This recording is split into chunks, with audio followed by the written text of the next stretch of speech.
أعزائي طلبة السنة الثالثة متوسط، السلام عليكم ورحمة الله تعالى وبركاته. درس اليوم يتعلق ب l'imparfait et le passé simple. متى نستعمل كلا منهما؟ سنقرأ الدرس ونشرحه ثم نشرح أو نجيب عن الأسئلة. Dans l'Akfado في l'Akfado، وهي بلدية بولاية بجاية في القبائل الصغرى. L'auteur évoque des accrochages dans la ولاية 3. ذكر الكاتب أو تحدث الكاتب عن اشتباكات في الولاية الثالثة. Et certains de ses souvenirs de guerre، وبعضا من ذكريات الحرب qu'il vécut en tant que membre de la ALN، وما عاشه كعضو في جيش التحرير الوطني l'armée de libération nationale dans les montagnes de Kabylie، في جبال منطقة القبائل. C'était le 25 أكتوبر 1958، كان هذا في 25 أكتوبر 1958 ولاية 3 في الولاية الثالثة التاريخية طبعا. Dans la forêt d'Akfado، في غابة أكفادو، le conseil de cette wilaya devait se réunir et regrouper la plupart des chefs dont le shahid colonel سعميروش. مجلس الولاية كان يجب أن يجتمع ويلتقي أغلب القادة ومنهم الشهيد العقيد سعميروش. Ils étaient arrivés la veille، وصلوا البارحة. Ce jour-là، في هذا اليوم، alors que le soleil apparaissait au fond de l'horizon، بينما الشمس تظهر في قلب الأفق، un avion mouchard survola la forêt، طائرة تجسس أو تنصت كانت تطير أو تحلق فوق الغابة. puis 3 avions firent le va-et-vient au-dessus de l'Akfado، ثم 3 طائرات كانت تقوم بالذهاب والإياب فوق l'Akfado et des douars environnants، والدواوير المحيطة بها. تفخا عين منصور ابن أغليس. Nous entendîmes plusieurs rafales de mitraillettes، سمعنا عدة رشقات من الأسلحة القاذفة.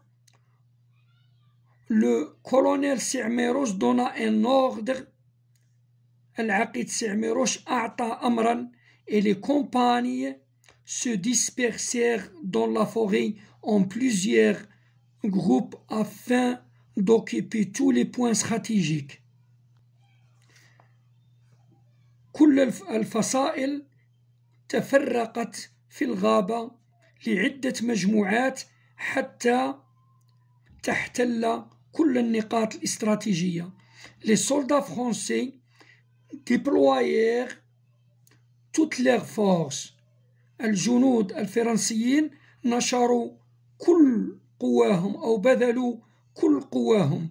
mais ne purent pénétrer dans l'Akfado، ولكنهم لم يستطيعوا الدخول أو اختراق l'Akfado. النص لمحفوظ كداش récit de feu. Je lis et je repère، أقرأ وأعين. Premièrement، souligne les verbes conjugués dans l'énoncé ci-dessus. On va souligner les verbes était, devait,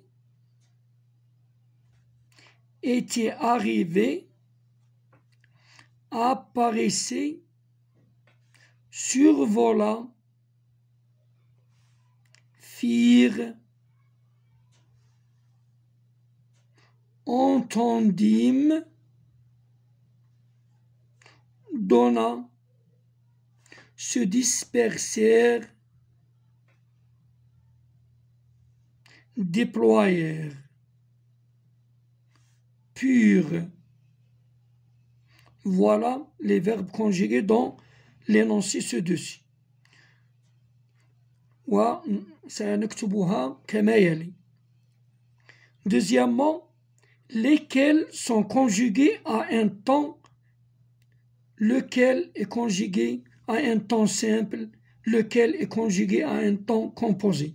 أي منها تم تصريفه في زمن بسيط وأي منها تم تصريفه في زمن مركب. إليكم الجدول التالي الذي يميز بين الأفعال المصرفة في الأوقات البسيطة والأخرى المصرفة في الأوقات المركبة. J'analyse. Premièrement, indique l'infinitif et le groupe de chacun des verbes conjugués. اذكر أو أعطي صيغة المصدر أو الحالة غير المصرفة والمجموعة التي ينتمي إليها كل فعل من الأفعال المصرفة. لديكم الجدول التالي فيه 3 خانات: le verbe conjugué وصيغة المصدر أو الحالة غير المصرف عليها والمجموعة التي ينتمي إليها. Deuxièmement, quels sont les verbes conjugués؟ ما هي الأفعال المصرفة؟ à l'imparfait, au passé simple, au plus que parfait. إذن الجواب سيكون من خلال جدول آخر فيه الأفعال المصرفة في l'imparfait وأخرى في الباسي simple والأخرى plus que parfait. Concernant l'imparfait عندنا était, devait, apparaissait. في le passé simple عندنا firent, entendîmes, donna, se dispersèrent, déployèrent et purent. Le plus que parfait عندنا était arrivé uniquement فقط. Troisièmement, classe ces temps du récit dans le tableau suivant. Temps pour exprimer une action antérieure، الزمن الذي يعبر عن فعل سابق لفعل آخر. temps pour raconter، زمن للقص أو الحكاية. temps pour décrire وزمن للوصف. Le temps pour exprimer une action antérieure c'est bien sûr le plus que parfait. وهذا ما تعرضنا له في درس le plus que parfait et l'imparfait. Le temps pour raconter c'est le passé simple. Le temps pour décrire c'est l'imparfait. Faisons le point. نضع النقاط. Dans un récit au passé on emploie في قصة في الماضي أو عندما نريد أن نقصص قصة ما في الماضي on emploie نستعمل premièrement le passé simple pour les actions importantes. le passé simple الماضي البسيط في العمل أو الأفعال أو النشاطات المهمة نستخدم le passé simple. Deuxièmement, l'imparfait pour les actions secondaires description durée. أما l'imparfait فيستخدم في النشاطات أو الأعمال أو الأفعال الثانوية غير المهمة، مثلا الوصف أو المدة عندما تكون العملية أو الفعل دائم في مدة أطول. Exemple, alors que le soleil apparaissait au fond de l'horizon. إذن بينما السماء تظهر في قلب الأفق un avion mouchard طائرة تجسس أو تنصت survola la forêt تحلق فوق الغابة. نلاحظ أن تحليق الطائرة هو حدث مهم بالنظر لطلوع الشمس اللي هو حدث متكرر ويومي وربما يطول، لذلك استخدمنا survola في le passé simple et apparaître في l'imparfait. ننتقل إلى الصفحة الأخرى وفيها هذا الجدول يوضح نهايات الأفعال في le passé simple. Les terminaisons du premier groupe, du deuxième groupe et du troisième groupe. لتبسيط الأمر قمنا بتحويل هذه المعلومة إلى جدول يبين الضمير ثم le premier groupe ثم deuxième groupe ثم troisième groupe. وأخذنا مثال لتقريب الصورة وتبسيط الأمر، أخذنا le verbe chanter كمثال عن le premier groupe، وأخذنا finir كمثال عن deuxième groupe. أما troisième groupe بما أن هناك 3 types de terminaison، عندنا 3 احتمالات للنهايات، أخذنا مثال عن كل احتمال. الاحتمال الأول أخذنا faire أو المثال الأول faire، والمثال الثاني devoir، والمثال الثاني venir. Je m'exerce أتمرن. Premièrement, souligne d'un trait les verbes à l'imparfait. سطر بخط واحد الأفعال المصرفة في l'imparfait. Et de 2 traits وبسطرين les verbes au passé composé الأفعال المصرفة في الماضي البسيط. Nous nous trouvons devant un grand واد. وجدنا أنفسنا أمام واد كبير. Trouvons au passé simple, donc 2 traits. Bordé de jardins où poussaient des figuiers. محفوفة أو محاطة بحدائق أين تنمو أشجار التين. Pousser l'imparfait, donc un seul trait. L'ennemi s'aperçut de notre présence. العدو تفطن لوجودنا أو أحس بوجودنا. s'aperçut passé simple, donc 2 lignes ou bien 2 traits. Et se rendit à l'endroit par où nous étions passés. وجاء إلى المكان الذي مررنا به. se rendit 2 traits passé simple. Il se met à nous bombarder. وبدأ في قصفنا. se mit passé simple. Le lendemain في اليوم الموالي les chars ennemis nous poursuivre. الدبابات أو دبابات العدو تبعتنا أو تتبعتنا. poursuivre 2 traits passé simple. Nous réussissons à nous abriter dans une région accès difficile. نجحنا في اللجوء إلى منطقة يصعب الدخول إليها. réussissons passé simple, donc 2 traits. celle des monts de بني صالح. تلك المتعلقة بجبال بني صالح. Deuxièmement, écrit à l'imparfait ou au passé simple. اكتب في l'imparfait أو في le passé simple الماضي البسيط. La scène se déroule à Tela. القصة تدور أحداثها في تالا. Pendant la guerre de libération. أثناء حرب التحرير. Ce village kabyle هذه القرية القبائلية doit être détruit. ستتعرض أو تعرضت للتدمير. Et ses habitants n'ont qu'une heure pour quitter les lieux. ليس لديهم سوى ساعة لمغادرة الأماكن. Les rues de Tala être désertes. Les rues de Tala étaient désertes. شوارع تالا كانت مهجورة أو فارغة. Quand éclatait le premier obus. Quand éclata le premier obus. عندما انفجرت القذيفة الأولى. Tous s'affolèrent. الجميع ذعر أو أحس بالذعر. Les femmes crièrent.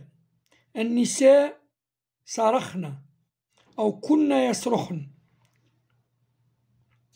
De partout sortaient des groupes apeurés. من كل مكان مجموعات خائفة خرجت. qui courait كانت تجري. s'appeler وتنادي بعضها البعض. se heurter dans les rues وتتعارض أو تتقابل في الشوارع avec leurs ballots حاملة أحزمتها أو أمتعتها. un deuxième obus قذيفة ثانية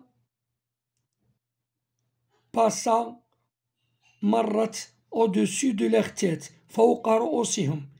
ils eurent le temps كان لديهم الوقت de voir le minaret voler en éclats. كان لديهم الوقت لرؤية المنارة أو المئذنة تطير في شكل شظايا. وبالتالي يصبح النص كالتالي. Le texte devient: les rues de Tala étaient désertes quand éclata le premier obus, ou bien le premier obus. Tous s'affolèrent. Les femmes criaient. De partout sortaient des groupes apeurés qui couraient, s'appelaient, se heurtaient dans les rues avec leurs ballots. Un deuxième obus passa au-dessus de leur tête. Ils eurent le temps de voir le minaret voler en éclats. في الأخير نصل إلى الفقرة الأخيرة. j'écris أكتب en binôme في ثنائيات. rédiger 2 ou 3 phrases. اكتب أو أنشئ جملتين أو 3 pour raconter une scène d'un film de guerre لتحكي قصة فيلم حرب. لا باتاي دالجي معركة الجزائر، أو باتروي أليست دورية نحو الشرق، أو لوبيوم et le bâton الأفيون والعصا، أو مصطفى بن بولعيد أو le colonel لطفي.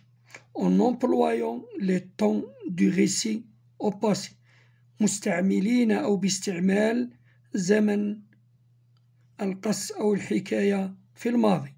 إذن نختار أحد هذه الأفلام ونكون جملتين أو 3. نختار نحن مثلا مصطفى بن بولعيد، وكل تلميذ يمكن أن يختار أي أحد من الأفلام المذكورة.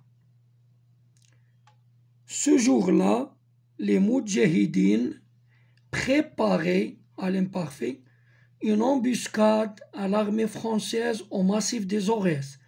في هذا اليوم المجاهدون يحضرون كمينا للجيش الفرنسي في جبال الأوراس. مصطفى بن بولعيد et ses camarades مصطفى بن بولعيد ورفاقه surprirent l'ennemi de tous les côtés. فاجأوا العدو من كل جهة. Ils tuèrent plusieurs soldats français. قتلوا عدة جنود فرنسيين. Puis ils réussirent à se retirer avec succès. ثم نجحوا في الانسحاب بنجاح. في الأخير مع قاموس الحلقة أو قاموس الدرس، وهو عبارة عن تجميع للمفردات التي تعلمناها في هذا الدرس، مكتوبة باللغة الفرنسية وباللغة العربية. في الأخير أتمنى لجميع أعزائنا التلاميذ حظ موفق وإلى اللقاء.